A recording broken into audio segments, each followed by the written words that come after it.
Natatakot yung mga business community dahil po sa kidnapping nito kasi this is very unique.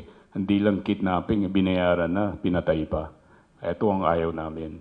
Nababahala ang Federation of Filipino-Chinese Chamber of Commerce and Industry Incorporated o FFCCII sa pinakahuling insidente ng kidnapping sa isang Filipino-Chinese na si Anson Ke, kung saan dinukot ito at matapos magbayad ng ransom money ay pinatay ang negosyante.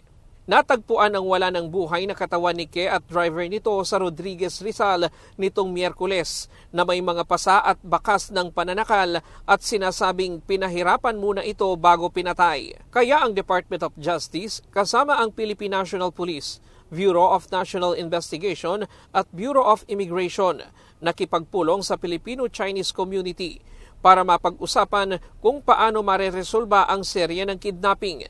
Isa sa napagkasunduan ang pagbuo ng task force na tututok sa insidente ng kidnapping sa mga Chinoy. So the creation of the task force is paramount.